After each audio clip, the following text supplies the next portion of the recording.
The nation's long web of interstates provided the perfect hunting ground for a depraved predator. He preyed on hitchhikers wandering the roads. He held them captive, then tortured and raped them. When that didn't satisfy his warped cravings, he killed instead.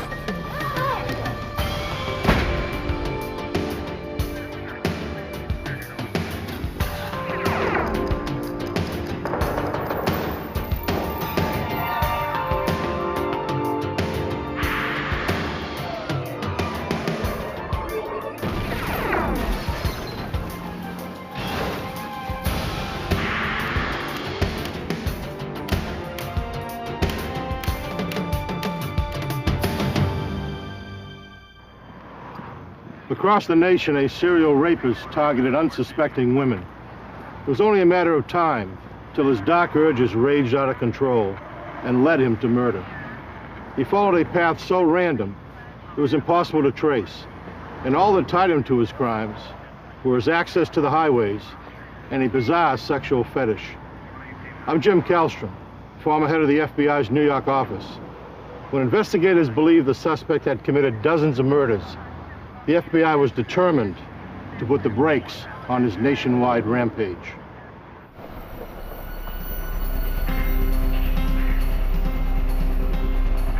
February 5th, 1990. On a road in Houston, Texas, 18-year-old Nicole Tuttle desperately tried to flag down passing motorists. Someone finally stopped for the bruised and bleeding woman. Oh my God. There's a guy trying to kill me. There's a guy trying to kill me. The driver took her to the closest phone to call police. Please help. At the Houston police station, Nicole told officers that she had been kidnapped and assaulted, but she'd managed to escape. I had to get out. Her ordeal began in California 1 week earlier.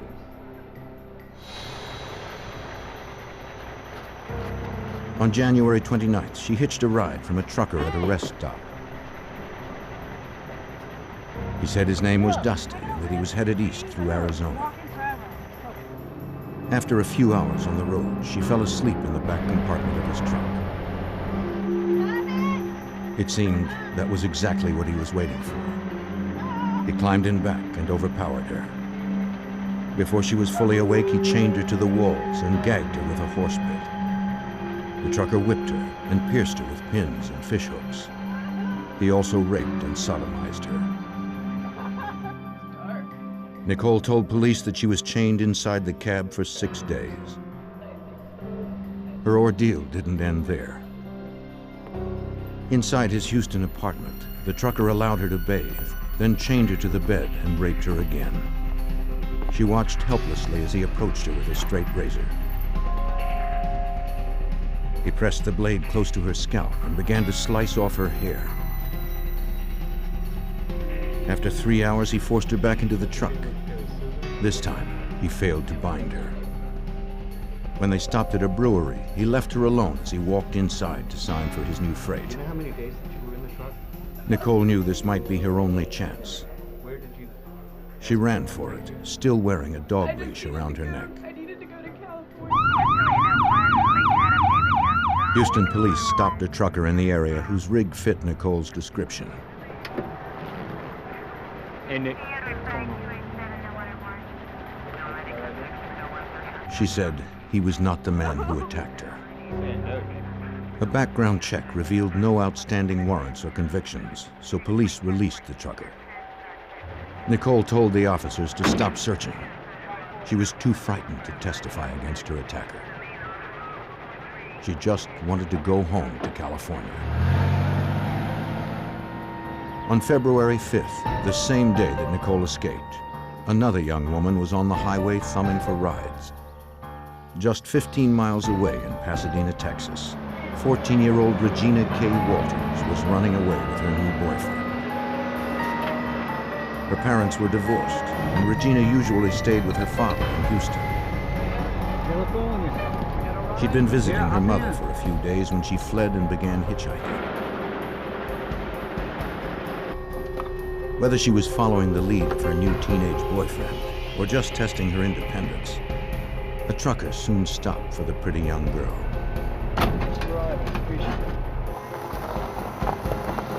Regina's mother, Carolyn Walters, was a single mom who worked long hours as a department store clerk. When she came home from work, she was surprised to find her daughter was not home. Regina? Her daughter did not answer. Regina? Carolyn found no notes and saw no other signs that her daughter had been back to the house. She checked the answering machine, but Regina had left no messages. Carolyn called her daughter's friends and Regina's father in Houston. Hello, Chris. No one had heard from the girl. Is Regina there? The distraught mother reported her daughter as a missing person to Pasadena, Texas police. I'm Detective Jackson. How are you? She spoke with a detective from the juvenile section, providing the officer with Regina's description. Her 14-year-old daughter was about 5 feet tall, weighed 95 pounds, and had long, curly brown hair. The detective asked Carolyn what steps she had taken so far to find her. Has anyone heard from her? Carolyn had posted missing persons flyers, but no one had yet responded. The worried mother hadn't heard from her daughter since they argued 2 nights before. At 9:30 that night, Regina told her mother she was going to visit a friend. I just think you ought to stay home tonight. When Carolyn objected, the girl insisted she would be right back. No, it's not. Well, I want... Regina, what? Against her better judgment, Carolyn relented, trusting that Regina would call if she stayed out later. But you can go ahead. Though the young teen had a history of running away, she always returned on her own. Anybody about her parents or where she is right now? Her mother believed this time was different. Does she have a boyfriend? Pasadena, Texas police detective Suzanne Jackson of the Juvenile Division was assigned the case. She understood Carolyn's concern. Several days passed, and Regina would normally call her mom when she would leave home and let her mother know that she was okay and that she was just out. She would be back when she was ready to come home, and she had not done that. You can just set those up there. Carolyn posted more flyers at the convenience store close to her house. She held out hope that her daughter was unharmed. Maybe she was simply staying with a friend.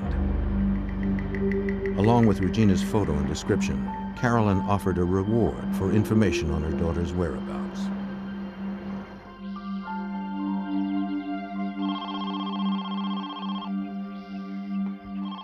"5 days after Regina's disappearance, Carolyn received a phone call. You know someone who's been with my daughter? The caller had seen Regina talking to 2 young men on the evening she left her mother's house. Okay. The person only knew the men as Billy and Ricky, Bye-bye now. but she remembered that Billy had a girlfriend with the peculiar name of Urena. Carolyn immediately called police. Speak to Detective Jackson, please. The following day, a second caller gave Carolyn the address of an apartment where he had seen Regina at a party 2 days before. Here it is.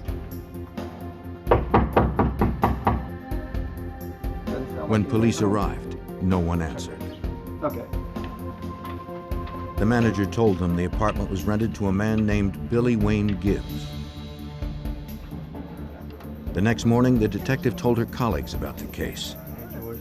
She mentioned she was looking for Gibbs in connection with Regina's disappearance. She was also looking for 2 others, a woman named Urena and a man named Ricky. She didn't know their last names. To her surprise, the officers did.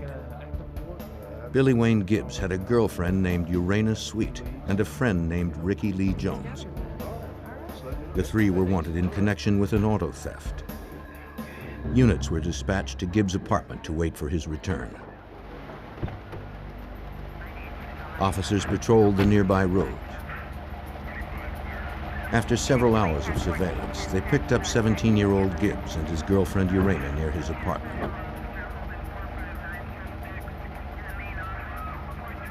Police handcuffed the young couple and brought them to the station for questioning.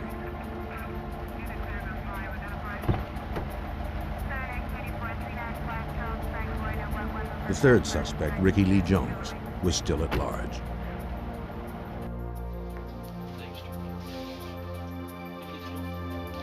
The arresting officer asked Gibbs if he had seen Regina or Ricky Lee Jones. Gibbs said he had spoken to them 4 days ago, but not since. He told police that Ricky and Regina were in love and planned to run away to Mexico, where Ricky had relatives. The detectives suspected that 18-year-old Jones had another reason for leaving town. If he were caught with Regina, he could be charged with contributing to the delinquency of a minor. Regina was 14, and they obviously were boyfriend and girlfriend at the time.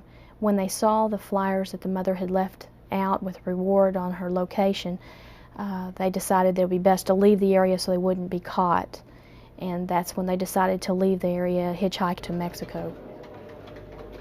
The detective learned that Ricky Lee Jones was already on probation for theft. Fleeing jurisdiction was a parole violation. She issued a warrant for his arrest. She also fed Regina's description into the NCIC, the National Crime Information Center, a database listing both victims and criminals nationwide. If Regina were located by any police department in the country, Pasadena, Texas police would be notified. Until then, with no known address or vehicle, it would be difficult to find the pair. 15 miles away, Houston police interviewed Jerry Walters, Regina's divorced father.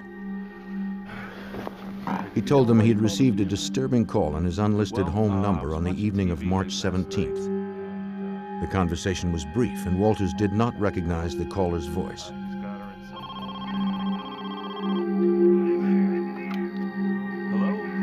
The man asked, "Are you Regina's father?" When Walters replied yes, the man told him he knew where to find Regina. He said she was in a loft of a barn, and that there had been some changes. He had cut the girl's hair. Regina's father asked if she was dead or alive. The caller hung up without answering. Detective Jackson asked Southwestern Bell to trace the call. The company told her it would take several days. Police would simply have to wait. Aside from the phone records, the trail of the missing 14-year-old and her boyfriend was stone cold. In March of 1990, Pasadena, Texas police detective Suzanne Jackson continued her search for 14-year-old Regina K. Walters. The girl hadn't been seen since early February, when she left a friend's house with her 18-year-old boyfriend, Ricky Lee Jones. The detective's only lead was an anonymous phone call made to Regina's father on March 17th. The call had yet to be traced. On the same night Regina's father received his call in Houston, her mother in Pasadena, Texas, also got a call. Hello? She recorded the conversation as police had advised. Yeah. An unknown man told Carolyn to meet him at 6:30 the next morning at the local convenience store. He had something to tell her about Regina, and he wanted to say it in person. Without giving his name or description, he hung up.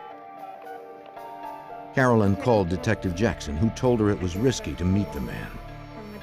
When Carolyn insisted, Jackson said police would go with her for protection. From a distance, officers kept an eye on Carolyn as she waited at the convenience store for the unknown caller. She had no way of knowing if the man knew who she was, and no way to identify him. Her only hope was if he would approach her. She studied everyone who came in and out, and everyone who used the phone. Carolyn waited over 2 hours. The caller never came forward. 2 days later, Pasadena, Texas police received the phone records for both calls to Regina's parents. They learned that the call to Regina's father in Houston was made from a gas station in Ennis, Texas, 200 miles northwest of where she was last seen. The call to her mother's home in Pasadena, Texas, was made from a payphone only a few blocks away. At that particular time, it was obvious that we were becoming very concerned about Regina's whereabouts with the phone calls and the information that we received. We were pretty sure that there was going to be foul play involved. 2 weeks later, Carolyn told Detective Jackson that the man who had called her before wanted to set up another meeting at the same convenience store. Police traced the call to a nearby payphone. The caller had already fled. On April 23rd, police found a partial skeleton of a small female near a riverbank in Pasadena, Texas. They determined the young girl's age and weight was close to Regina's. Detective Suzanne Jackson brought Regina's dental records to the medical examiner. I went to the ME's office with my information. We did a comparison on some dental x-rays and found that this particular person was not Regina. Months went by with no leads. Regina's parents feared the worst. On October 12th, 2 boys were playing near a dirt road in Manville, Texas, 26 miles south of Houston. Close to the road, they came across a wood pile. They found something they'd never forget. Human remains. They ran home to tell their parents, who called police. Officers arrived and secured the area. They could not identify the body at the site. It was too badly decomposed, and there was no wallet or identification nearby. All police could guess was that the victim was a child or young adult. They hoped an autopsy would tell them more. The Pasadena, Texas detective traveled to the Harris County Medical Examiner's office, bringing Regina's dental records. So you almost have a match right The there. ME compared those records to x-rays taken of the corpse. But then you get everything you can obviously. They did not match. It was a little disappointing, although we were very relieved that it was not Regina.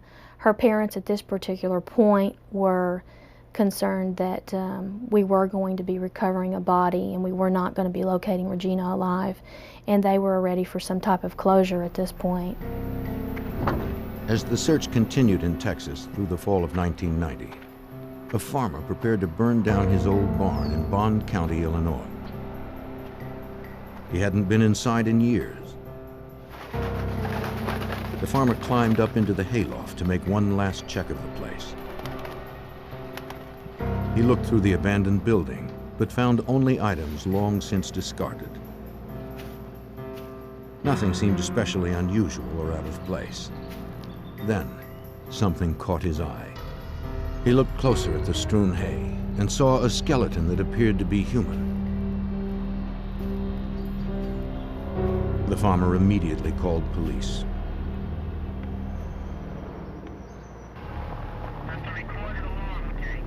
In October of 1990, as Detective Jackson hunted in Texas for 14-year-old Regina K. Walters, a decayed body was found in the hayloft of an abandoned barn in Bond County, Illinois.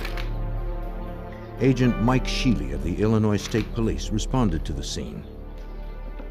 I had received a call from the local sheriff's office in Bond County, Illinois, and they had instructed me that they had found a body in a rural setting near the Interstate 70, which is a major interstate that travels through Bond County. Crime scene technicians conducted a thorough search of the barn. No clothes were found on or near the body. There was no wallet or other ID. They did find a single white thread close to the bones that seemed too new to have been in the old barn for long. Police photographed the remains from various angles. They found baling wire that matched the wire wrapped around the corpse's neck. Some hair remained on the head. Because the skull was so small, police believed the victim was probably a child. The people of nearby Greenville had not seen a murder in 10 years. The anonymity of this crime was especially disturbing. Police had no way of knowing if the victim was from the area or just dumped there by someone passing through on nearby Interstate 70. At first, they weren't even sure of the corpse's age or sex. Forensic anthropologist Mark Johnsey was called in to conduct an examination. He made several discoveries that helped Illinois State Agent Mike Sheely begin to identify the victim. Mark was able to determine that it was a young female between the ages of 14 to 16, her approximate weight, which was 90 to 110 pounds. There was indication that her hair had been cut. The distal ends had begun to grow again, but the forensics had told us that it was recent. The cause of death was determined to be strangulation. The killer had almost severed the victim's head by twisting baling wire around her neck 16 times. That's what we found. From the condition of the joints and vertebrae, Johnsey discerned that the girl was killed almost a year before. A forensic scientist analyzed the white fiber found close to the body. Maybe it would yield a clue to what the young girl or her murderer had been wearing. He determined the fiber was mostly cotton, but it didn't come from clothing. It likely came from a towel. Searching the National Crime Database, State Agent Mike Sheely listed the Illinois Jane Doe as a white female, 14 to 16 years of age, probably killed as early as September 1989. We were alarmed to find that there was 950 matches with the age group and the category and the time frame, which made the task very difficult to begin the identification process. He narrowed the field to about 100 by specifying the victim's time of death closer to the spring of 1990. The investigator then sent teletypes to law enforcement agencies working those cases. The detective investigating the disappearance of Regina Walters in Pasadena, Texas, received the teletype on October 16th. She believed the body's description fit Regina's and phoned the Bond County Sheriff's Office in Illinois. The receptionist told her they had gotten so many responses that the sheriff would have to call her back. Before she hung up, the detective remembered the mysterious phone call Regina's father had received. The caller had said the girl was in a barn. When I asked her if the body was found in a barn, she immediately transferred me to the sheriff, in which I started talking to him right away.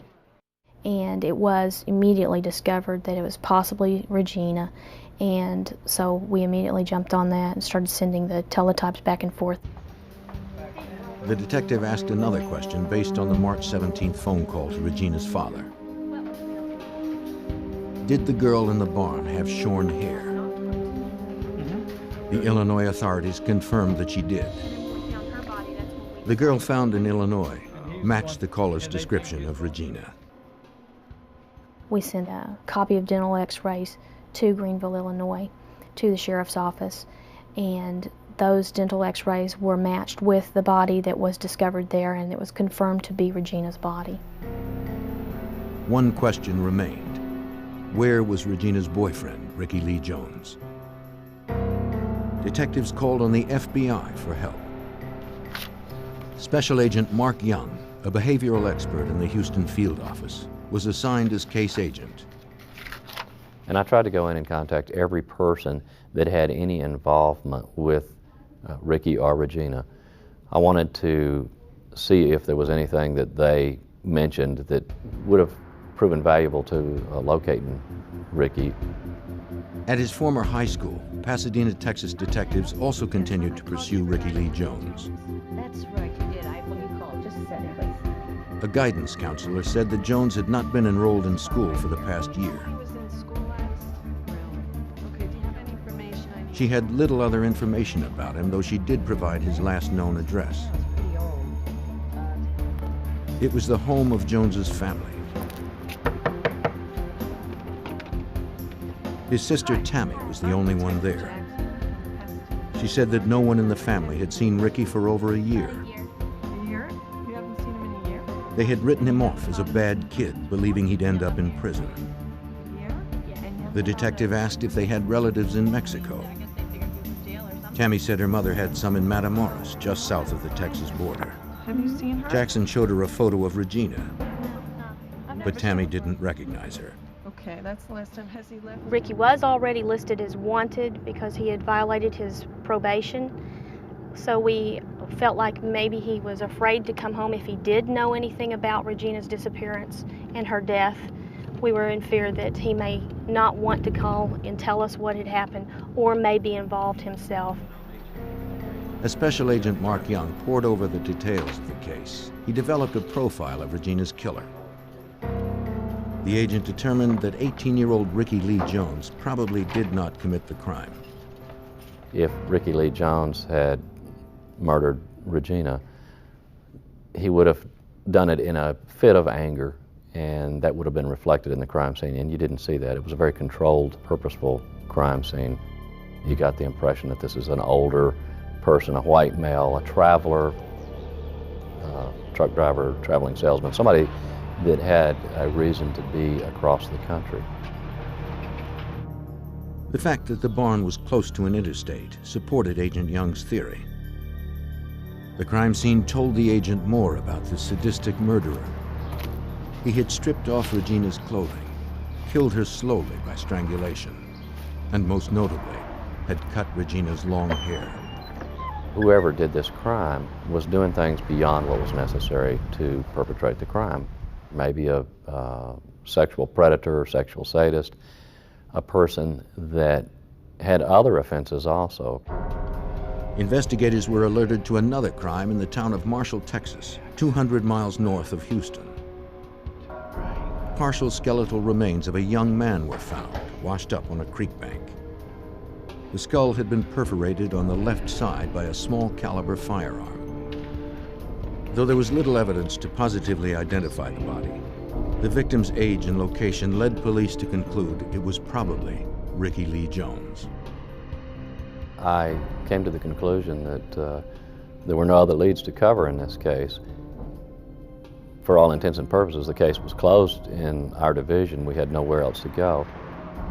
To investigators, it looked like the man who had killed Regina K. Walters and her boyfriend had gotten away with murder. As the hunt for a sadistic killer ground to a halt in Pasadena, Texas, 1,000 miles west in Arizona, authorities encountered a problem on their own highways.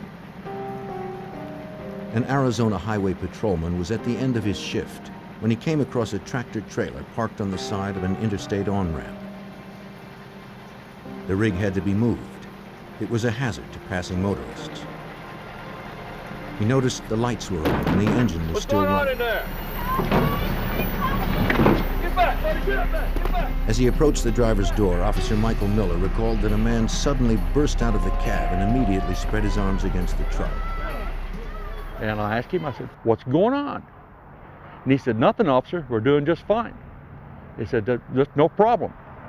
I've got a gun in my back pocket." And he motioned to his back pocket and then put his hands up on the side of his truck.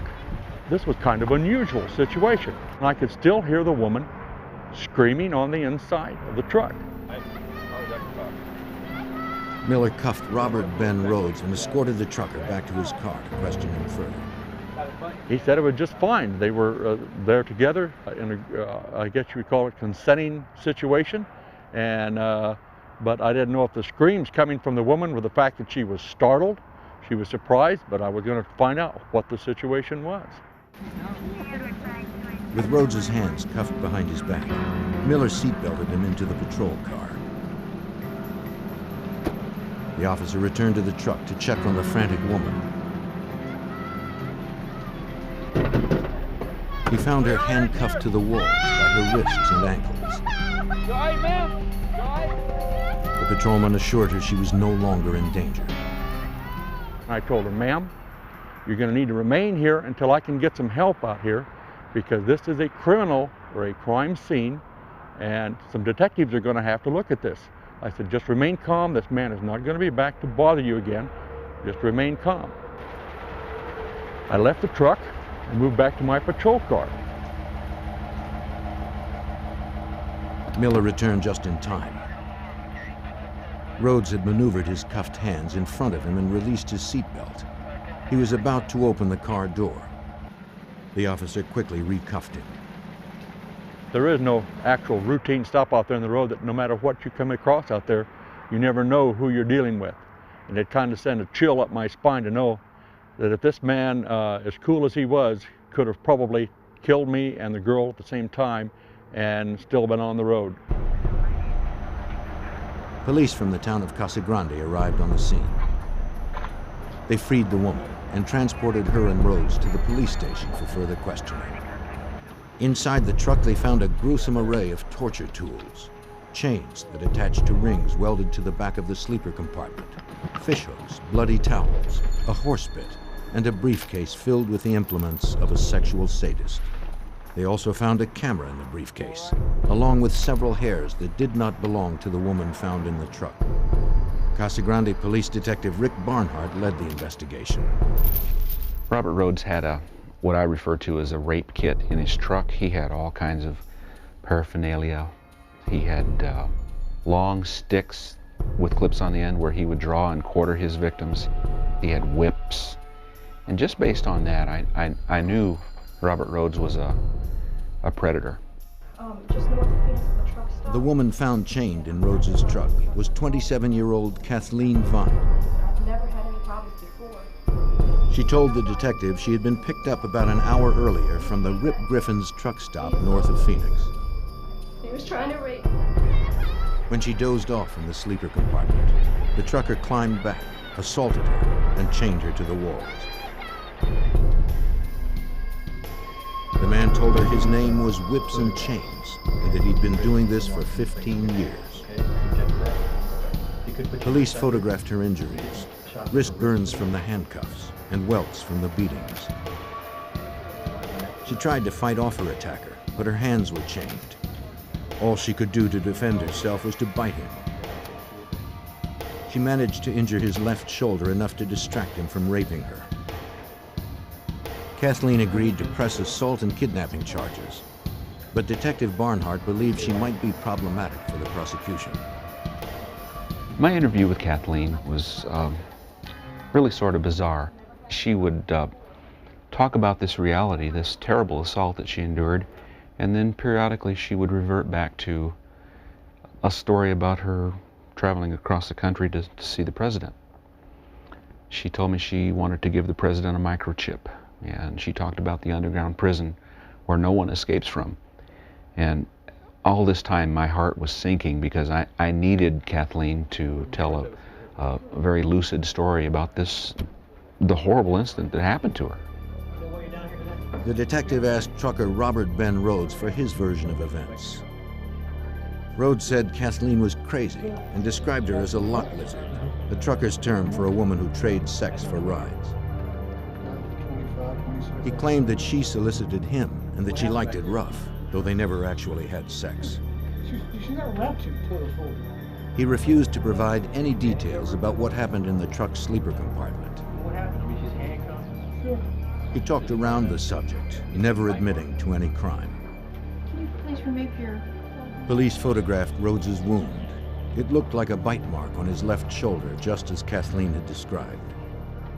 Rhodes claimed he sustained the injury while loading his truck, but Detective Barnhart believed Kathleen's story. She told me she tried to bite his throat, but he moved and she bit him on the left upper shoulder. And we've got a photo of her bite mark, and her story completely corroborated, what happened in that sleeper cab. Local prosecutors arrested Robert Ben Rhodes and held him for aggravated assault, sexual assault, and unlawful imprisonment. But their only witness, Kathleen Vine, suffered from paranoid delusions. To keep him behind bars, they needed additional witnesses. Kathleen's claim that Rhodes had been kidnapping women for 15 years haunted Detective Barnhart. He entered Rhodes's name into the NCIC in case other agencies had reported similar crimes. As the detective pursued the case, it made headlines across the Southwest. A Houston police officer was among those who read about it. The trucker detained in Arizona sounded like the same man who was stopped outside of Houston earlier in the year. Police suspected Rhodes had held a woman captive in his truck for 6 days, raping and torturing her until she finally escaped. They were unable to press charges since the woman failed to identify him. Houston Police Sergeant Bomar described the case to Detective Barnhart. I was contacted by Sergeant Bomar. His was the case where the young lady escaped. I was fairly positive that Robert Rhodes was at least a serial rapist. I had suspicions that he might be a murderer. Since Rhodes had crossed state lines since his last crime, Detective Barnhart contacted the FBI to request assistance. He hoped that with the FBI's support, he could gather enough evidence of the trucker's serial sex crimes to build a case that would stick. Special Agent Bob Lee of the Houston FBI field office knew the place to start was in Rhodes's Houston apartment. He spoke to Rhodes's landlord. She had checked the apartment after the trucker's arrest and was horrified to find bloodied torture devices. Based on her statement, Agent Lee secured a warrant to search the premises. We know that serial rapists often keep souvenirs from their victims, whether it be a piece of clothing or a piece of jewelry or whatever. When we went in, we found bondage paraphernalia, we found chains, we found handcuffs, we found a rack that someone could be tied to. We found a lot of women's jewelry. Agents and Houston police also found bloody white towels, women's clothing, and stacks of photographs. The snapshots depicted some women with shorn hair in various states of undress, bound and bruised. Investigators believe that Rhodes shot the photos as souvenirs of his crimes to relive his victims' terror. Though agents now had evidence that Rhodes was likely a serial rapist, they were unable to identify any of his victims from the photos. With no additional witnesses, the case in Arizona was still weak. Prosecutors' only witness, Kathleen Vine, was questionable. The trial would be a contest of he said, she said, and a mentally disturbed woman might leave jurors unconvinced. By December 1990, the best Arizona prosecutors could do was to offer Rhodes a deal. 6 years, including time served and work release eligibility, if he pled guilty to the charges against Vine. His attorney accepted. In about a year, Rhodes could be out on parole, stalking new prey.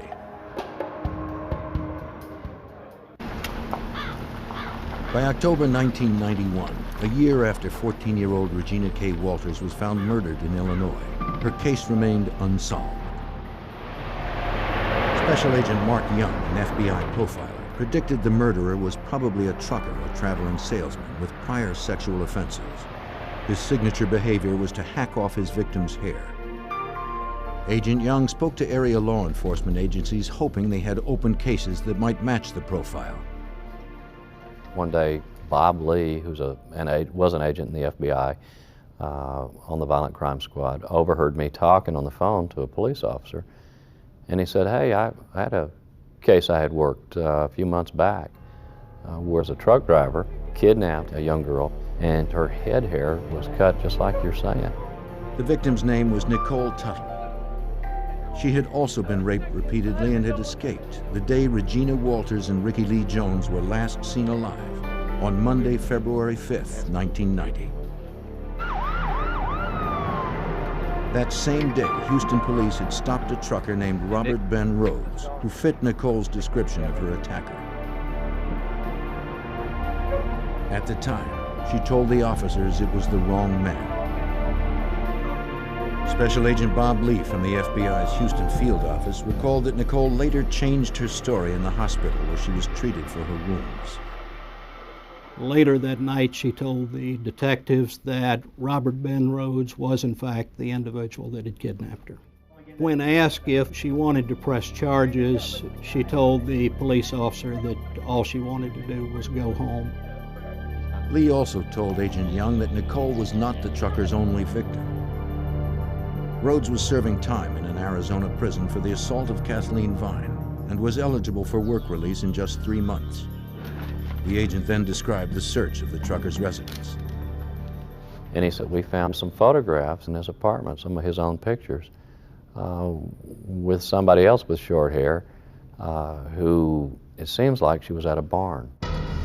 The chilling photos portrayed a young girl at different locations, wearing a variety of seductive outfits. At the barn, she was in a black dress, shielding herself from Rhodes's camera. When I saw those photos, I said, this is Regina Walters.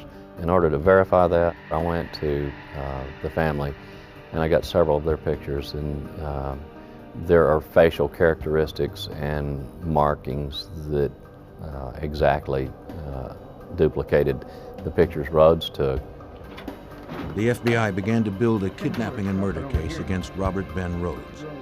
They revisited the evidence from the search of Rhodes's apartment and found more photos of Regina. They also found several articles of women's clothing, including a black dress, which lab examiners confirmed was the dress Regina had worn in the photos. Illinois State Agent Mike Sheely was notified. He forwarded the evidence found in the Greenville barn to the FBI lab in Houston. Lab examiners discovered that the cotton fiber recovered in Illinois was consistent with the bloody towels found in Rhodes's Houston apartment, but the results were inconclusive since that type of towel was so common.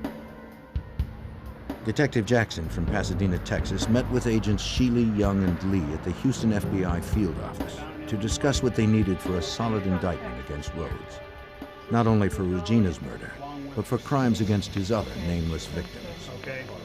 With Rhodes nearing his release date, Illinois State Agent Mike Sheely knew they were racing against the clock. He was eligible for parole, and that he was actually eligible to work outside the prison almost on a release system. And so we were under pressure to have the indictments and to get him arrested on our charges. You have a seat here. Agents interviewed Rhodes's former Houston employer, Mike Eggleton. The trucking firm owner was not surprised to see him. Eggleton had been questioned by authorities about Rhodes before. A few years back, local police suspected the trucker of assaulting a woman in the back of his rig, but no formal charges were ever filed. The truck Rhodes had driven had been sold, but Eggleton provided its vehicle identification number, as well as Rhodes's trucking logs and fuel receipts. While agents waited for a trace to come back on the truck's ID number, the team began to assemble a timeline of the trucker's travels. Agents found fuel receipts from a gas station in Ennis, Texas, dated March 17, 1990, the same place and date as the call made to Regina's father, Jerry Walters. Oklahoma City. Several of the local calls to Regina's mother, Carolyn, also coincided with Rhodes's time in Houston. One question about the calls remained. The killer could easily have gotten Carolyn's number from missing persons flyers posted around town. But how had he gotten Jerry Walters' unlisted home number? Agent Young found the answer in evidence stored in Arizona. It was in that evidence that we located Regina Walters' little spiral notebook. And the front cover was all of her personal information, her mother's address and phone number, and her father's. When Young flipped the notebook over, he found something even more disturbing. A message that he believed was written by Rhodes himself. A knife and gun were drawn above a phrase that appeared to have blood dripping off its letters. The phrase read, "Ricky's a dead man." Only a DNA test would confirm if the partial remains of the young man found in southeast Texas was Ricky Lee Jones. Unfortunately, investigators lacked a known source of Jones's DNA to perform a comparison. And everywhere else. Since Rhodes claimed to have been abducting and torturing his victims for the past 15 years, the team submitted their timeline to VICAP, the Violent Criminal Apprehension Program, an FBI database that lists thousands of solved and unsolved crimes nationwide. Despite the limited information and gaps in the timeline, Detective Jackson was not surprised when the system returned over 50 possible matches with open homicide and missing persons cases. His trips from Houston to Baltimore to LA and back in a matter of 4 to 5 days at a time could just give you an idea of how many people he has access to and remote locations that he could abuse these people and dispose of them. A week later, agents tracked down Rhodes's truck in Houston. 2 years had passed since Rhodes had driven the rig. The cab had since been steam cleaned, repainted, and used by other drivers. But evidence of his crimes somehow survived. Investigators recovered a single strand of head hair that was consistent with Regina's.